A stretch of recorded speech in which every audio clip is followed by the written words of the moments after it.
Hi, everyone. It's Alan Schimmel. You know, as long as I've been in tech, there's always been the push and pull between hardware and software. And who has the upper hand seems to go with the phases of the moon, so to speak. But we're gonna take a look at that today in light of some new processor innovations coming to market. We're going to look at Gen AI, and we're also going to look at the government carrying a big stick, cracking down on some of these ransomware things. It's all here for you today on Techstrong Gang.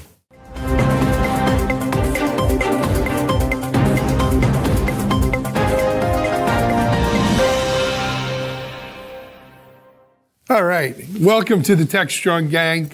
I'm Alan Schimmel, CEO, founder of Techstrong, and we're joined here today with our Techstrong Gang regulars.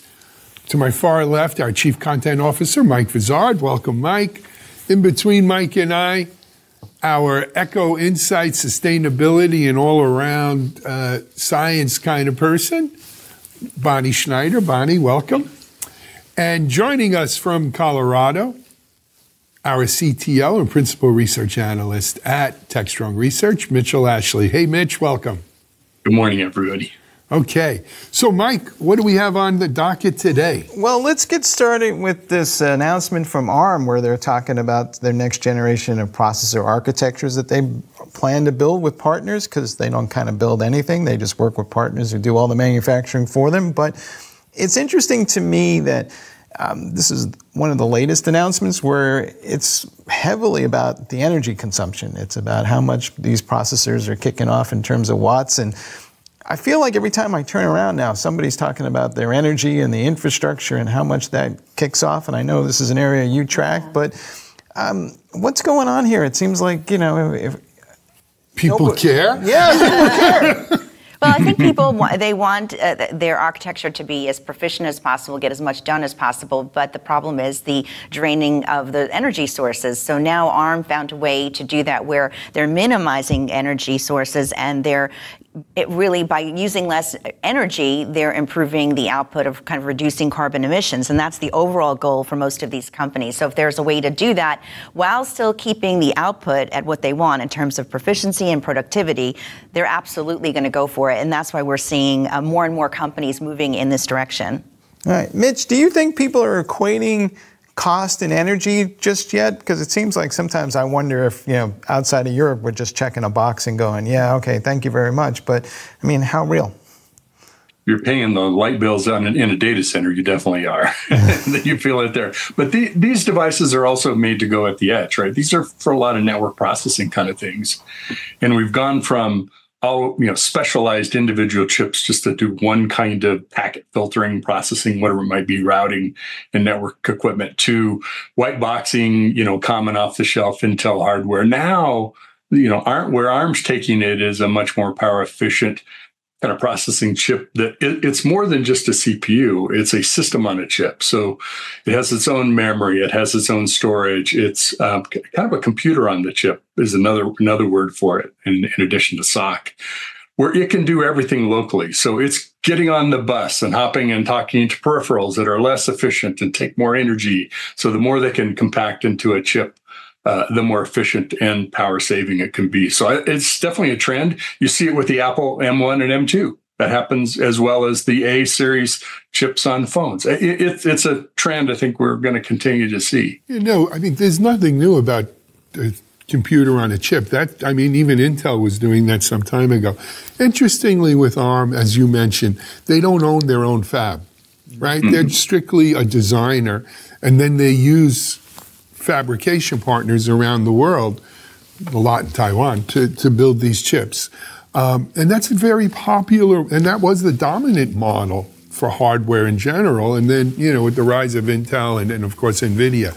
And to me, look, this whole ARM announcement screams, look at us, we're here too, not just NVIDIA, right? And I think what they're really trying to highlight, and I'll give ARM credit for it, they're pretty smart, is people are realizing if we're going to use all these billions of dollars of NVIDIA chips that they're selling, we better up our electricity capacity, ability to, because we don't have enough power to power all these chips. So it has to go, if we're going to use all these chips, they've got to be more efficient. I think there's two other things at play here. One is I can't get an NVIDIA GPU, so I got to figure out some way to run the inference engine at the edge, because I'll be waiting a year for a GPU if I'm lucky. And the second part of that is we're seeing a shift where we're processing more data and analyzing it at the point where it's created and consumed at the edge. I need like serious compute power out there, but I can't, burn down a switch at the edge of a neighborhood because I got overheated with my processors and technology. So energy efficiency matters to drive the next wave of edge computing. So it all comes full circle back to you. It does, and I think that that's the goal. But the main thing is, when I talk to people, is, well, how much is this going to cost us? And I think that ARM is saying not only did we reduce our energy use, but we're actually reducing cost as well, because we're using architecture that's more compact, it's smaller, and it's going to require less energy use. Yeah. Mitch, I want to come back to something that you pointed out. The architecture is changing. So, and at the top of the show, we talked about the delicate dance between infrastructure and software. How will the way we write software change? Because it used to be, I had processors X, Y, and Z over here, and I had compilers for that. And now if I have a SOC and there's different kinds of processors on the same SOC, how do I write a compiler? How does the software get written? How will this whole thing evolve? Well, there's a match between kind of the code repository libraries that you have to do a PyTorch application, for example, for AI, to being able to talk to specific hardware. And some of that can be taken care of at that level. But it's kind of like if I know I'm on a general processing CPU that behaves one way versus I'm on a rocket ship GPU that may be embedded within a Neosphere, which, by the way, you had me at Neosphere. What a great name for a chip. You now can do things that you weren't necessarily able to do, or you were having to buy specialized hardware in addition to kind of the service or the computer that you're running on. So I think it's a matter of that technical level. And then there's the innovation level of, well, what can I do now? Now that I've got this, I'm not beholden to one kind of chip, an AMD or an NVIDIA, to do AI work. Look, if there's a lesson we've learned in 50 plus years of computer chips and silicon, is that what starts out on hardware eventually moves to software. And software, and for a lot of reasons, right? I mean, Mitchell and I were selling, purpose-built appliances, right, for security 25 years ago. And that almost in the blink of an eye disappeared, because you could do it at the software, you could do it at the Linux kernel ring, you could do it, there was no need to spend money on high-use specialized silicon. And that's going to happen here too. It's early, so NVIDIA's having their day and ARM is, getting smart, but it's going to software. I would say it's not that black and white.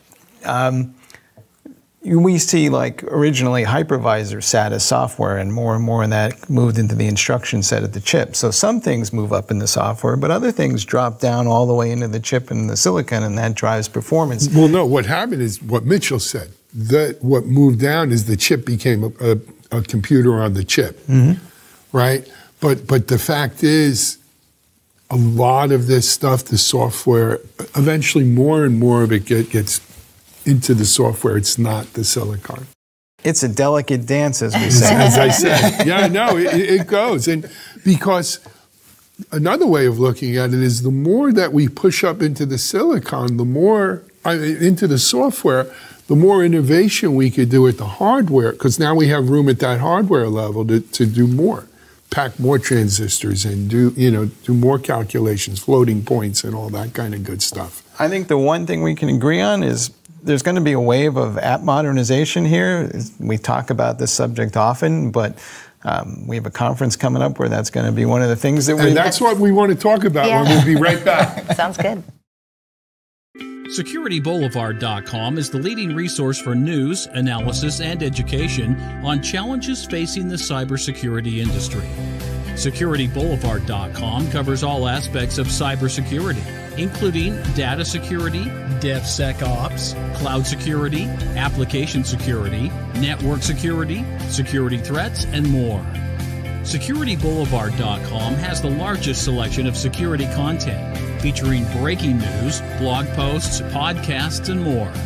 Visit www.securityboulevard.com to learn more. SecurityBoulevard.com, home of Security Bloggers Network. All right. Hey, we're back here at Techstrong Gang. So we left off on app modernization. Part of this whole, it has such connotations, whether we're talking about mainframe. A lot of people mention app modernization around the mainframe. A lot of people talk about moving, making applications cloud and cloud native versus data center. And of course, that has a lot to do with what hardware we're running on, as we were just discussing, and also, quite frankly, Gen AI. If you're interested in this topic, though, our annual Techstrong virtual event is coming up. I believe it's in June. Yes, June. And if you go to TechStrongEvents.com, you can read all about it. We still have a call for speakers out there, people interested in sponsoring. Check it out. But let's pivot a little bit from app modernization over to AI. Well, it all relates to app modernization at the end of the day, because we're talking about now how Skillsoft is putting support for Gen AI into their developer training platform.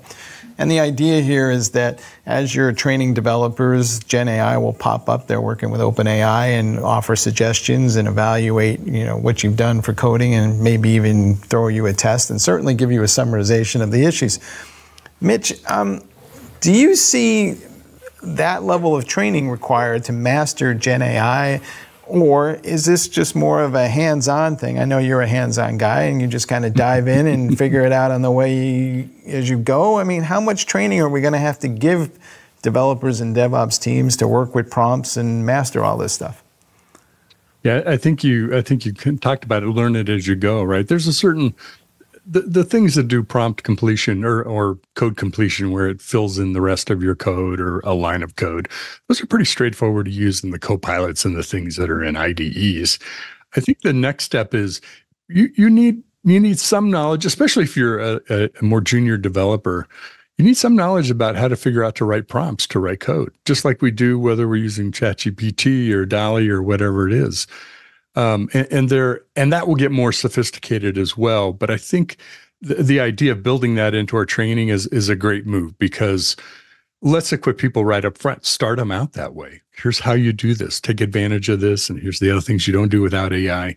But I think that's a necessity. They also talked about, I think in one of the articles you had on DevOps.com, about creating either large language models or maybe small language models around development and specific kinds of apps and things like that. And that is and will be a definite move we'll see in software development. Yeah, I think as we go forward, to your point, there's going to be LLMs for specific tasks, and each one is going to have a little agent that you invoke, and you're going to have to orchestrate all this stuff to kind of build an application, and that becomes the thing. But I'd love to get your take on, is prompt engineering a job, or is it just a skill that we're all supposed to have? It is. Today it's a job. Tomorrow it'll be a skill. To me, this is akin, people of our, not yours, Bonnie, but people of Mike and Mitchell and my generation, the internet was a learning process, right? And we still are learning, some of us. But, when I look at my children, they're digital natives. They grew up with the internet. It's common for them to that's how they communicate. That's how they get their worldview, set up and everything else. I think the generation coming up now will be AI natives. So the idea of how to prompt an AI or how to get the information you want out of an AI, or expecting that a copilot-like functionality will be built into their school projects and school applications that they use, is, of course it's going to be, Yeah. I mean, look, I watch I sometimes get to see my kids do schoolwork, very rarely. But even my wife, when she went back to get her master's degree, it's amazing. People in school now, they log into a portal on their computer.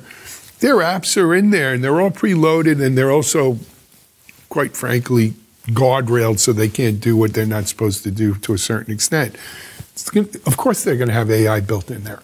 I was wondering, and Mitch, maybe you can answer this, if developers, let's say, especially the younger ones that are coming up, and they're already used to AI, they're leaning into it, how would they manage the balance of that human checking out, making sure the AI is correct, and not leaning into it too much? Well, I think, so you mentioned kids, Alan, too, and to answer your question, Bonnie, I think about my granddaughter, is in that kind of 2 age range. So she's grown up in this age of AI. I think with the people entering into software development now and then for the next few years, at some point it'll just become part of it. There'll be things it does well, and you'll learn over time other things that it does well versus things that you're going to just take and modify and check and be much more careful about that. But I think we're going to reach a point where there's a whole suite of things that AI-generated code do that you don't have to check right now. It's not going to architect your system. It's not going to design your whole app. A lot of articles talking about that design skill, that creative skill is really still what drives the whole process, and AI is an aid to that. But kind of to what Alan was saying, I think there is a point in that curve where you don't think about it anymore, right? You don't think about the gas pump or the oil, whatever filter on your car, right? It just works. And we'll get there with parts of AI, maybe a lot of AI in development. Specifically to your question, look, I think today we're in a cycle where if AI wrote the code, we want to have a human check it. If a human wrote the code, we have AI check it. And AI does a good job of that. Speaking of that, do you think we'll get to a point where, we talked about hardware at the top of the show for an energy. Software is often the root cause of the problem because somebody wrote code that's consuming too much energy, highly inefficient. You think we'll get to the point where Gen AI will pop up and say, this code is a pig and you can't run this, and we'll have alerts that go beyond just... I think that is the future. I think that if someone's not doing it, now. They're going to do it now. If you don't have that right now, you'll have it in the next 3 months. I think what it's going to, here's the next step of that though, which is, hey, this code's a pig. These are the changes. I just optimized it for you. And that is what the developer of the future is going to have. He'll just write his code and the AI will optimize it. The other thing is, you can have AIs checking AIs. So I wrote it in this AI, and then I have a different LLM AI check it, right? So, who's watching the watchers at this point? I got to tell you, I had a conversation, March 14th, coming up, is our 10-year anniversary at DevOps.com.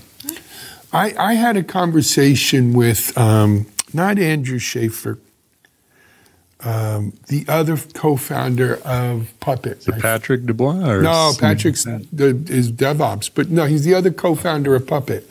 And I forget his name now, brilliant guy. Oh, yep. And he said... the Dagger guy? No, that's Docker. No, I'm sorry, I'm going in the wrong path. Yeah. Okay. I'll find his name for us. But anyway, he told me that by 2035, most of our software will be written by software. And I said, really? He said, yeah, no, I'm telling you, that's what's going to happen. And I half believed him back then. He's right on target. I think we're at this toddler stage right now. But by 2035, and I probably won't be working, hopefully, by then, most software will be written by software. I would just close this conversation out by noting that most LLMs are kind of pigs when it comes to energy. So we need some work there to figure out how to make the LLMs more efficient. The AI, but isn't that one of the tests, like a Turing test of intelligence and sentience, when you can improve yourself like that? I think AI will figure out, how do I become more efficient? How do I make my LLM that I'm plugged into here more efficient? Look, it's a crazy world, but this is like a petri dish in Darwinism at internet speed, and that's what we're seeing, right? I mean, this whole thing's only a year and a half old. Well, for most of us, yeah. For most of us, right? You can go talk to John Willis; he'll give you the history of it. But look what progress has been made in a relatively short amount of time. It's turning out fake videos, So I'm bullish. Yeah, me too. Were you thinking of Luke? Luke Yes, Luke Keeney's. Kane. Yes, Luke. Yeah. And you could go back somewhere in, I think it might be a DevOps chat, Mitch, an old DevOps chat. That was on DevOps.com. Yeah. Speaking of which, before we take for a break, have you checked out all the new Techstrong podcasts out there? We now have DevOps chats, Security Boulevard chats, Techstrong AI chats, Digital CXO chat, as well as DevOps Unbound, CISO Talk, and Techstrong Women. And Ecotech Insights. And Ecotech Insights. They're Cloud Native Now chat. I left out Cloud Native Now podcast as well. I apologize. Thanks, Mitch. They're available on all of your favorite podcast channels. We have audio and video versions, as well as, I think coming next week, the newest Techstrong podcast, Techstrong Gang. You'll be able to watch these on Apple Music, on Apple Podcast or Spotify, or listen to them or whatever you like. So stay tuned for that. We're going to be right back as we head into our third block today.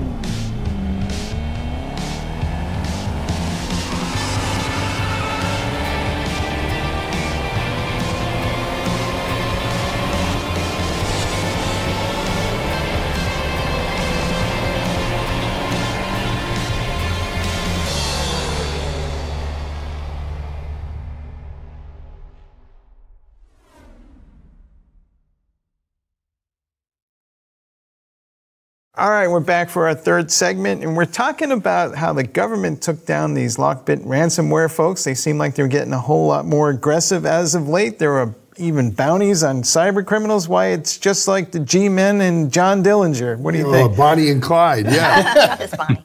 Not this Bonnie, right.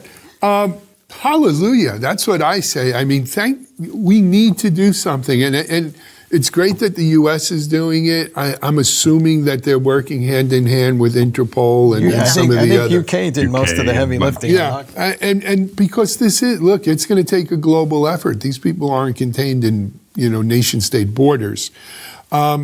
We did, I think it was a Techstrong Gang a week or two ago, of one particular segment of ransomware was over $1 billion last year or something like that. This is a menace that we need to rise up against and swat down. Are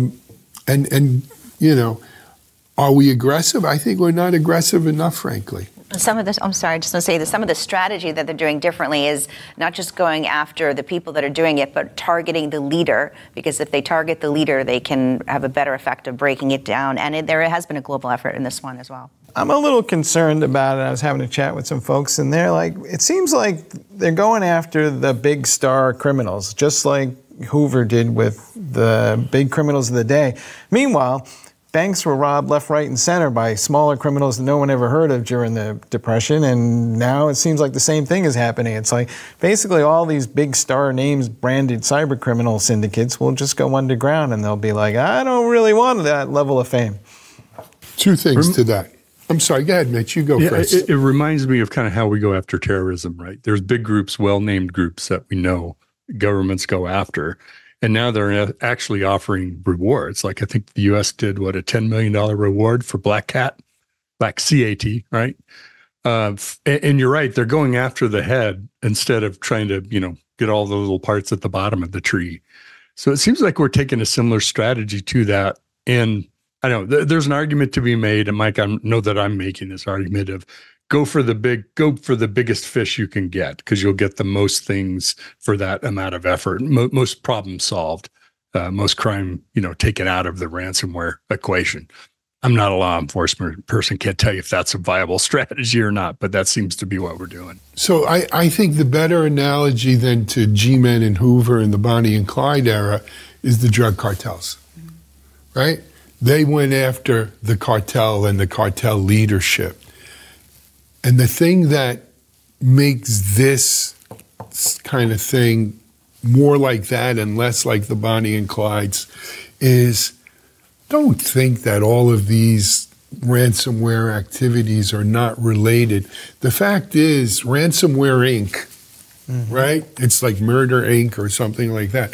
Ransomware Inc. is a global conglomerate, but it very much has an ecosystem pecking order where it starts with the people who design the ransomware. They then sell the kits to the phishing guys who deliver it, who then sell the information they pilfer before they encrypt you to the next people who are then creating fake IDs and creating havoc. You know the old saying, stuff runs downhill. So it's a ransomware at a service. It is ransomware as a service. Literally is, you're right. It's Black Hat as a service and not Black Cat. Black Hat as a service. This is a highly organized criminal enterprise, and you got to cut the head off the snake. Well, let me tell you how silly it's gotten. So I was at this Qualys event last November, and Rachel Wilson was there, and she runs cybersecurity for Morgan Stanley. And she was talking about how now they basically just send them a note saying, you know, we could do this, and if you pay us, we won't do this. And then, by the way, we'll tell you what we would do if we were to do it. And by the way, for an extra fee, we'll come in and clean up those vulnerabilities for you. So it's become this kind of ridiculous. It's like living in Sicily, you know, under the mafia or something. Yeah. Payola, right? Yeah, no, it's protection. It's protection. Pick up my payment. You know what? You don't want those windows broken. So before I throw the brick through the window, pay me. Really nice SaaS application you have there. Be a shame if something happened to it. How do different organizations prepare for something like that if it's coming, you know, with fast and furious and so many different directions? Maybe what would you guys advise in terms of that? I think you got to minimize the blast radius is the first thing. And so it's going to happen. So the question is it going to be all your data, or is it going to be just enough data that you can live without it and the business can go on? So you see a lot of people talking about data security posture management these days, and there's a lot of focus on that. People are realizing that I may not give up my firewall, but that's kind of like just a frontline defense, and I need to kind of defend all these different pieces, and I need to figure out what data is valuable. And you would think that would be a simple thing to do, but it turns out IT people don't really know what the data is because they've been storing and processing it, but they don't really know the value of that data. Only the business people know the value of that data. And the two of them don't always talk so well together. That's a good point. So this is a very common, in the security world that Mitchell and I have been in 20 years, you got to look at it. You can make all the plans you want to try to stop them. God bless you. You're not going to. You've got to put an equal amount of time into what happens when I get hit. What's my recovery plan? What's my plan B? How to keep the lights on? AT&T is out today. I'm freaking out in the car on the way here because I thought it was just my phone. You need your recovery plans. It's disaster recovery, DR. It's never been more important. This is a real. I mean, it's classic security stuff. I'll tell you who else. They're not necessarily a villain, but they have an outsized influence in this whole thing is the cyber insurance companies. And maybe we could do that on a future show.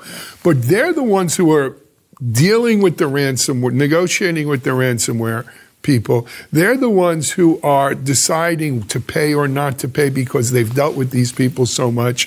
And they're also becoming now the new regulator saying, if you want insurance, this is what I need you to have.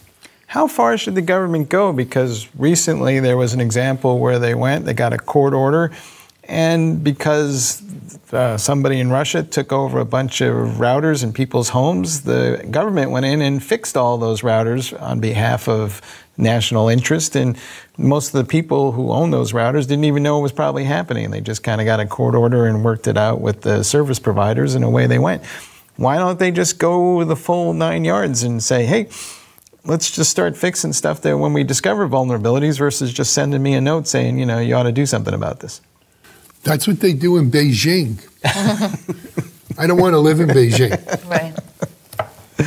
I'll leave it at that. All right. fine line between help and totalitarianism. I just read an article this morning, actually, that in China, they've privatized their hackers. So the government actually pays them. I need to break into some Twitter X accounts. $100,000, I'll give you the app to do that. I want to get into the US DOD. Here, boom, here's our thing. You know, it really, it's Crime Inc., right? Or Nation State Hacking Inc. Mitch, to be fair, I think democracies give as good as they get is part of the problem here, the nation states, because they build all these fancy tools that wind up being sold on the internet for $10 a throw. Well, where there's a problem, there's opportunity, right? In any life will find society. a way. You know, we had a gentleman, Stephen Baker, who was on CISO Talk. I think it was mid-year last year. I'll keep the link to the interview. Fascinating because he works for a firm, and he's the go-to person. Who do you call when you've been, Ghostbusters? Who do you call when you've been compromised? And that's the kind of person you bring in about, do you pay the ransom? What do we have an incident response time, but, should we shut down the server? No, it's encrypting things right now. Don't do that. But to work with people, not only on the technical side of it, but to your point about cybercrime insurance firms, this is more of a specialist doing that, but helping you with, do we pay? Do we negotiate? Do we move on? Do we ignore? What is our best strategy here? Because we don't deal with this every day. We're not equipped with what to do. But the interesting thing, Mitchell, and when the insurance company's involved, they take away your right to make that decision. Yeah, that's the tough part. We're the insurance carrier. We'll decide whether we're going to pay or not. We'll decide what the response is going to be. You cannot negotiate with the ransomware people. You can't do anything. You've subrogated your rights to the insurance carrier when you got the insurance. It's the same thing if you ever did a bodily injury case on a car accident or something. You don't get to settle that. The insurance company does. And so the insurance companies have a very oversized influence on this whole ransomware issue. And doesn't it also depend on where it happens? If they're in an area or a government that's not cooperating, let's say with the U.S. government, that's only going to complicate things. No, so the insurance companies know, all right, the Mike gang, they're honorable thieves. If I give them the money, they'll unencrypt me. Yeah. Mitchell, boy, they take the money and run, and half the time they give you the unencryption key, and half the time they don't. We're the See Ya gang. See ya. Yeah. See ya. But, none of these, you don't find many of these gangs based in Arlington, Virginia or anything. They're all in countries where it's hard to reach. Right. Those are the Beltway bandits in Arlington. Those are the Beltway, exactly, Mitchell, the Beltway bandits. But, the long arm of the NSA can reach pretty far. Well, that's the question. It seems like, are we getting more aggressive on the good guy side? And because we can see their infrastructure, we know where they are, we have a pretty good idea who they are. We may not be able to arrest them, but we can certainly do things to their systems. So that's the point. And and I remember this, there was a healthcare hospital encryption, a ransomware attack during COVID. I mean, what kind of slime would try to shut down a hospital in the middle of COVID? And they were successful, and they got whatever it was, 50 or 100 Bitcoins or something. And miraculously, the next week, those Bitcoins were taken out of that account that they were put into. They're supposed to be anonymous and non-breachable and everything else. They never stood up and took credit for it, but you know who did that, right? It was the people of Fort Meade. And those are the ones that you don't hear about that we do a lot. Yes, taking down Lockbit, everybody, it's a photo op. Kind of like when we seized all the cocaine on a boat coming into Miami here or something. But don't think for a second that there's not a lot of unreported activity happening behind the scenes, kind of. Yes. All right, we're going to leave you with that mental image of a perp walk. Yeah. I'm not really interested in any of this, but no, it's good. Yeah, I mentioned earlier the cell phone outage today. I wanted to just end with that. We talk about ransomware, and we talk about all this great new hardware, and we talk about everything. we're in society and civilization, we're on such a thin line where if our internet doesn't work or our cell phone doesn't work, man, it's like shut down. There's no sense living. And are we so or too dependent on these technologies?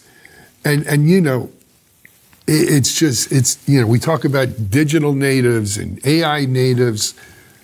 What's going to happen if the AI doesn't work? We talked about this earlier, and I laughed because your reaction was, it was my phone and it's personal against me, and not thinking that the rest of the world perhaps was having the same problem. Yeah, and then I told you it wasn't until Bonnie told me. I was like, outage. It wasn't me. Great. I was ready to throw my phone away. I was heading to the Apple store.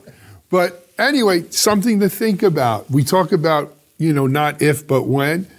Have a plan in case the internet doesn't work or your cell phone doesn't work. It doesn't mean your life ends. I hope not. Well, I guess the lesson is if the internet goes out, be near Alan in case he throws his phone out. This could be just a massive government training exercise to get us ready for the possibility that if there is some sort of war, that we'll figure out what to do without our phones. We're the frog in the pot.